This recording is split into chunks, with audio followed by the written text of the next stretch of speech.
जहां सोनिया, राहुल और प्रियंका की पार्टी हो वहां तो वंशवाद दिखेगा ही। पत्नी छोड़ के भाग जाने से वंश नहीं बढ़ता है, तो वंशवाद की परिभाषा भारतीय जनता पार्टी ना दे। कि कांग्रेस का जो नेतृत्व क्षमता है ये खत्म हो गया, भाई भतीजावाद की भीड़ चढ़ गया है। भारतीय जनता पार्टी हो या कोई भी व्यक्ति हो, उनको बोलने का कोई अधिकार नहीं है। झारखंड में कांग्रेस ने अपनी कमेटी की घोषणा की, उसके बाद काफी आपसी टकराव, इनफाइटिंग शुरू हुई। देखिए, झारखंड की कमेटी में लगभग 325 के आसपास से मीडिया सेल की घोषणा होने के बाद ये 450 चली जाएगी। तो 450 लोग हैं, कांग्रेस के जितने कार्यकर्ता हैं सबों को एडजस्ट कर दिया गया इस कमेटी में।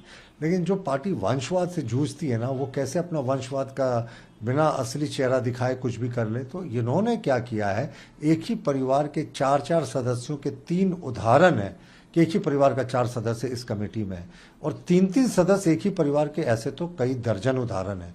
तो वंशवाद जहां सोनिया, राहुल और प्रियंका की पार्टी हो वहां तो वंशवाद दिखेगा ही। और बहुत सही प्रश्न उठा रहे हैं वित्त मंत्री जो कांग्रेस के सीनियर लीडर हैं, उन्होंने भी उठाया है साहब कि कांग्रेस का जो नेतृत्व क्षमता है ये खत्म हो गया, भाई भतीजावाद की भीड़ चढ़ गया है। जो शिकायत करते हैं कांग्रेस की, जो नेतृत्व पर प्रश्न करते हैं, उनको तरजीह दी जाती है। और जो कद्दावर नेता है, जमीन से जुड़े नेता हैं, जिनको कांग्रेस केंद्र में भी तरजीह नहीं देती है और राज्य में भी उनको दरकिनार कर दिया गया।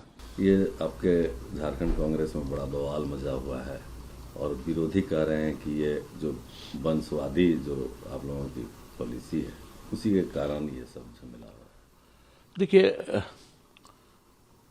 जब हम अपने परिवार को साथ रखेंगे, जब हम अपने परिवार का मर्म समझेंगे, जब हमें अपने परिवार से प्यार होगा, तब हमारा वंश आगे बढ़ेगा। शादी करके, मांग में सिंदूर देके, पत्नी छोड़ के भाग जाने से वंश नहीं बढ़ता है। तो वंशवाद की परिभाषा भारतीय जनता पार्टी ना दे। हम जिंदा लोग हैं, हमारे अंदर डेमोक्रेसी है, लोकतंत्र है और हमारी जड़ें लोकतंत्र की काफ़ी मजबूत है। किसी भी व्यक्ति को अपनी भावना प्रकट करने का अधिकार है और अपनी वाणी की अभिव्यक्ति ही लोकतंत्र कहलाती है। तो कोई भी व्यक्ति करता है, नेतृत्व के संज्ञान में तमाम चीज़ें हैं, प्रभारी जी के संज्ञान में है और हमें लगता है कि प्रभारी जी तमाम चीज़ों को गंभीरता से देख रहे हैं, समझ रहे हैं। तो ये हमारे घर की बात है, इसमें भारतीय जनता पार्टी हो या कोई भी व्यक्ति हो, उनको बोलने का कोई अधिकार नहीं है। उनको इस पे बोलना चाहिए कि मंगलवार को अनुराग ठाकुर ने मछली क्यों खाई,